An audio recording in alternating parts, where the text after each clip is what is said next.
Although last month Trump was found liable for sexual abuse and defamation of E. Jean Carroll, he has decided to countersue. Late last night, Trump filed a lawsuit against Carroll. We have a headline from AP. Jury found Trump responsible for sexual abuse. Now he's suing his accuser for saying she was raped. AP News reported that former President Donald Trump is trying to turn the tables on the advice columnist who won a $5 million jury award against him in a sexual abuse lawsuit, saying in a countersuit that she owes him money and a retraction for continuing to insist she was raped even after a jury declined to agree. The jury concluded after a 2-week trial that Trump sexually abused Carroll in a luxury department store dressing room in spring 1996. It also found that he defamed her in comments and made denying the attack last October. But the jury rejected Carroll's claim, first made in a 2019 memoir, that Trump raped her in the Bergdorf Goodman dressing room.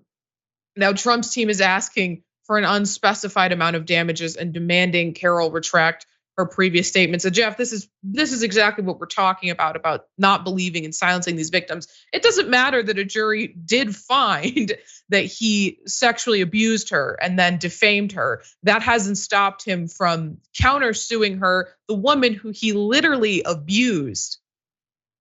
Well, yeah, and it's going to give him the appearance of fighting against what we already know. And that's all his base needs. Oh yeah, he's a fighter. He's for the people. He's for freedom or something like that. Even though in that trial, I believe he didn't testify, or wait, I'm confused about what happened in specific cases because I think during the deposition, he did confuse E. Jean Carroll for his former wife because they look so similar that he refused to testify after that. Because what are you going to say after that? You claim that you were not attracted to E. Jean Carroll. Meanwhile, she looks to you exactly like the woman you married. That's why I knew I was getting something wrong, but I got that part right there.